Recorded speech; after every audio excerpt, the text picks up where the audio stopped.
Every year there are players that get hyped up to no end in fantasy and then disappoint. And look, I've been guilty of it myself. I've hyped up many players that didn't pan out when all was said and done, but not this year. I'm bringing you 4 players that I think are being hyped up way too much that you should avoid. Hey, before we get to that, I gotta remind you, flockfantasy.com/endgame is the place to be this fantasy football season. If you want to play redraft fantasy football against Pierre and myself, you gotta be there. We're gonna be doing redraft leagues all off season long for members, cash prizes to the winners and second place. Not to mention, if you sign up using promo code ENDGAME, one of us will review your team, your fantasy team, let you know what we like, what we don't like, what we change, maybe some moves that you can make. Get breakdowns directly from us about your fantasy team. Flockfantasy.com/endgame. Plus, you're going to get access to bonus articles, bonus videos, our rankings, everything you need to dominate this fantasy season. 30% off if you subscribe today. Check it out. All right, let's start with QB, and I don't know what is going on with Daniel Jones. This guy was terrible for his first 3 years, and then last year he was kind of like not terrible, and now everybody is A-okay having this guy as their quarterback in 1 QB leagues. Why are you okay with Daniel Jones as your quarterback? Only 7 times last year did he finish as a top 12 quarterback. That means 10 times last year he wasn't even worth starting in your 1 QB leagues. Not to mention he only went over 20 points 5 times. That's it. One thing I learned early on in my fantasy football playing days is that most good fantasy QBs should get you about 20 points week in and week out. I know they don't do it every single week, but only 5 times all year, and we're okay with this guy as our number 1 QB? Not to mention, he still really has no weapons here. I mean, they got Darius Slayton, they added Darren Waller, they had Isaiah Hodgins, they added Paris Campbell, they drafted Jalen Hyatt. What is going on here? He has nobody around him. He doesn't have like an alpha receiver. This isn't like, Josh Allen when he got Stephon Diggs, which I know a lot of people are making that comparison. It's not like that at all. Stephon Diggs was a game-changing elite wide receiver. He doesn't have one. And he set by far career highs in rushing attempts and rushing yards last year. So it's hard to sit here and think he'll run the ball even more this year. If anything, those numbers will probably go down. He's not a Jalen Hurts. He's not a Lamar Jackson. Look, he's sneaky athletic. I'll give him that. But he's not a guy you want running the ball 150, 160 times a year. That's not what you want Daniel Jones to be doing. And then, of course, maybe Saquon Barkley won't be there. They didn't work out a deal. He's either going to play under the franchise tag or he's not going to play. That's his best weapon. He keeps the defense honest. Teams aren't going into the game thinking, man, we got to shut down this passing game. No, they're thinking we got to shut down Saquon Barkley. If Saquon Barkley's not there, they can just load up on the passing game. There's no fear of the running game here. There are a lot of things working against Daniel Jones, not to mention he isn't good, and he hasn't been good yet. Just because he went from terrible to not too bad, people are hyping this guy up now. Stop it, please. Don't draft Daniel Jones this year. There are better QBs if you're waiting on QB than Daniel Jones. All right, now a tight end getting hyped up that makes no sense to me is TJ Hawkinson. A lot of people hyping this guy up because of what he did in Minnesota. Well, let's look at what he did in Minnesota. He finishes a top 5 tight end a whopping 3 times. That's in 9 games. So 1/3 of the time he actually gave you a top 5 tight end week. But if you just look at the season numbers from week 8 to week 17, he was a tight end 2, only behind Travis Kelce. That's great, right? Well, hold on. That was inflated by one massive week 16 game where he scored 35.9 PPR points. If you take that game out, he averaged 11.3 PPR points in his games with Minnesota.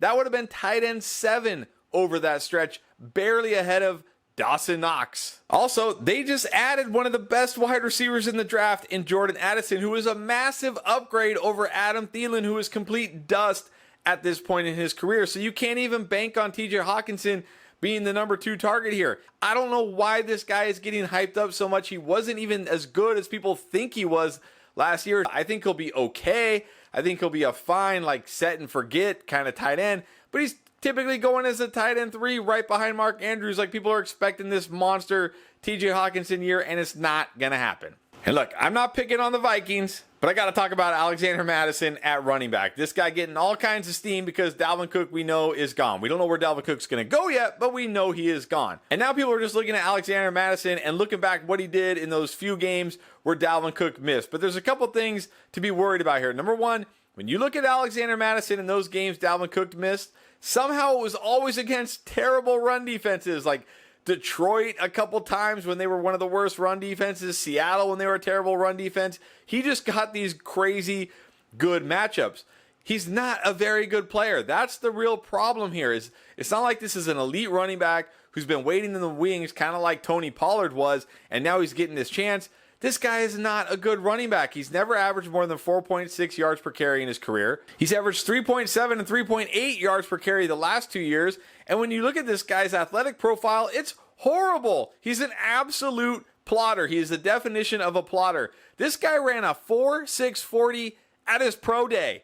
Pro day numbers are not accurate. They're always faster than they really are. That means he was even slower than a 4.6. All his athletic measurables are bad. So he doesn't have the athletic pedigree. He doesn't even have the college pedigree, honestly. And he hasn't even shown it at the NFL level. In 2021, he set a career high with 134 whopping carries. We don't even know if this guy can hold up over 17 games or if he can even be any good over 17 games. Not to mention he's on a top 5 passing offense, a team that is going to throw the ball a ton.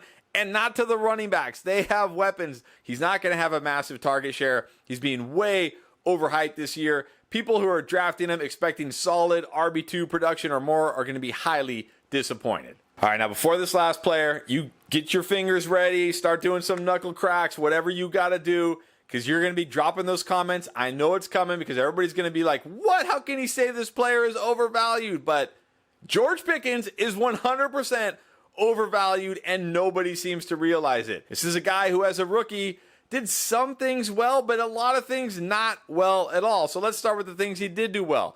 He was great on the deep routes, the vertical routes, the corners, the nines, things like that. He was terrible on those routes that are kind of like the bread and butter routes for wide receivers, curls, comebacks, slants. He was well below average on those.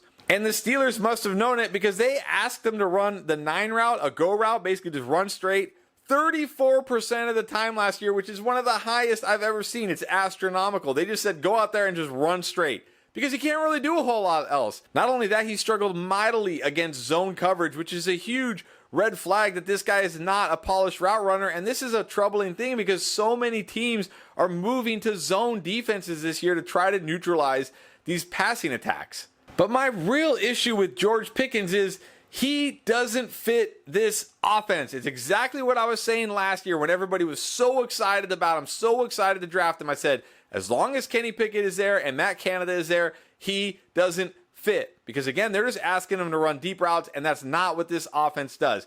Kenny Pickett ranked 22nd of all quarterbacks in average depth of target. They're short passes, safe passes. That's what this offense does. That's what they're going to do again this year. When TJ Watt is healthy, this is actually an elite defense. We saw it early in the season last year. We saw it late in the season last year. They're going to lean on the defense. They're going to run the ball. They're going to play slow and boring, and that doesn't fit what George Pickens does. This is a guy like highlight watchers love this guy because of all the highlight plays. But when you really look at him, he's got major holes in his game, and the things he actually does do very well don't fit this system. So avoid George Pickens. Don't fall for the hype this year. It's not his time yet. All right, so those are 4 players being way overvalued this year. But if you want to see my top 10 must-have players, check them out right here.